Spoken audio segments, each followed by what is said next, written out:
78ാം സ്വാതന്ത്ര്യദിന ആഘോഷ നിറവിൽ രാജ്യം ചെങ്കോട്ടയിൽ പ്രധാനമന്ത്രി നരേന്ദ്രമോദി ദേശീയ പതാക ഉയർത്തി. മതേതര സിവിൽ കോഡ് കാലഘട്ടത്തിന്റെ ആവശ്യമെന്ന് രാജ്യത്തെ അഭിസംബോധന ചെയ്ത പ്രധാനമന്ത്രി ഒരു രാജ്യം ഒരു തെരഞ്ഞെടുപ്പ് നടപ്പിലാകുമെന്നും മോദി ബംഗ്ലാദേശിൽ ന്യൂനപക്ഷങ്ങളായ ഹിന്ദുക്കൾ സംരക്ഷിക്കപ്പെടണമെന്നും നമ്മുടെ അയൽ രാജ്യത്തെ സമാധാനം നമ്മുടെ കൂടി ഉത്തരവാദിത്തമാണെന്നും മോദി പറഞ്ഞു.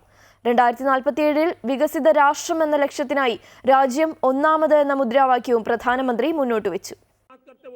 സർക്കാർ നടപ്പിലാക്കിയ ജനക്ഷേമ വികസന പദ്ധതികൾ, മെഡിക്കൽ വിദ്യാഭ്യാസ രംഗത്ത് കൈവരിച്ച നേട്ടങ്ങൾ, ബഹിരാകാശ മേഖലയിൽ കൈവരിച്ച വളർച്ച, അടിസ്ഥാന സൗകര്യ വികസനം, സ്ത്രീ ശാക്തീകരണം, അങ്ങനെ എല്ലാ മേഖലയെയും സ്പർശിക്കുന്നതായിരുന്നു മോദിയുടെ ചെങ്കോട്ടയിലെ പ്രസംഗം. യുവാക്കൾക്കായും വിദ്യാർത്ഥികൾക്കായും സ്ത്രീകൾക്കായും കർഷകർക്കായും നടപ്പിലാക്കിയ പദ്ധതികളും മോദി എടുത്തു പറഞ്ഞു. പ്രകൃതി ദുരന്തങ്ങളിൽ ജീവൻ പൊലിഞ്ഞവരെ വേദനയോടെ ഓർക്കുന്നുവെന്നും അവരുടെ കുടുംബത്തിനൊപ്പം രാജ്യം മുഴുവനും ഉണ്ടാകുമെന്നും മോദി പറഞ്ഞു. ഭരണ നേട്ടങ്ങൾ എണ്ണിപ്പറഞ്ഞ് ലോകം ഇന്ത്യയുടെ വളർച്ച ഉറ്റുനോക്കുന്നുവെന്ന് പ്രധാനമന്ത്രി വ്യക്തമാക്കി. സ്ത്രീ സുരക്ഷയിൽ സംസ്ഥാന സർക്കാരുകൾ കൂടുതൽ ജാഗ്രത പുലർത്തണമെന്ന് മോദി പറഞ്ഞു. സർക്കാർ കൊണ്ടുവന്ന പരിഷ്കാരങ്ങൾ വളർച്ചയുടെ ബ്ലൂ പ്രിന്റാണെന്നും പരിഷ്കാരങ്ങൾ പ്രതിബദ്ധതയാണ്, പബ്ലിസിറ്റി അല്ലെന്നും മോദി പറഞ്ഞു.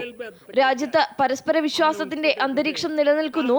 വടക്കുകിഴക്കൻ സംസ്ഥാനങ്ങളിൽ അടിസ്ഥാന സൗകര്യങ്ങൾ മെച്ചപ്പെടുത്തി നീതിന്യായ വ്യവസ്ഥയിൽ കൂടുതൽ പരിഷ്കാരം വേണമെന്നും പറഞ്ഞ മോദി പുതിയ ക്രിമിനൽ നിയമങ്ങൾ നിയമവ്യവസ്ഥയുടെ അന്തസ്സ് ഉയർത്തിയെന്ന് കൂട്ടിച്ചേർത്തു.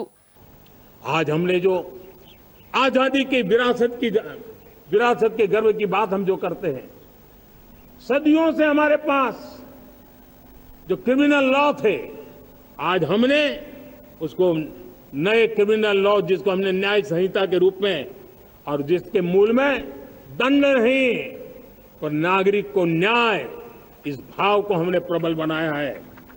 ഒളിമ്പിക്സ് താരങ്ങളെ അഭിനന്ദിച്ച മോദി പുതിയ ലക്ഷ്യങ്ങൾ കൈവരിക്കാൻ കായിക താരങ്ങൾക്കാകട്ടെ എന്ന് ആശംസിച്ചു. രാജ്യസുരക്ഷയിൽ വിട്ടുവീഴ്ചയില്ലെന്നും നുഴഞ്ഞുകയറ്റക്കാർക്കെതിരെ കർശന നടപടിയെന്നും മോദി പറഞ്ഞു. പ്രതിപക്ഷത്തെ ലക്ഷ്യം വെച്ച് വികൃത മനസ്സുകളിൽ വികസന ചിന്തയുണ്ടാവില്ല. ഇത്തരം പിന്തിരിപ്പന്മാരിൽ നിന്നും രാജ്യത്തെ സംരക്ഷിക്കുകയാണ് സർക്കാരെന്നും മോദി പറഞ്ഞു.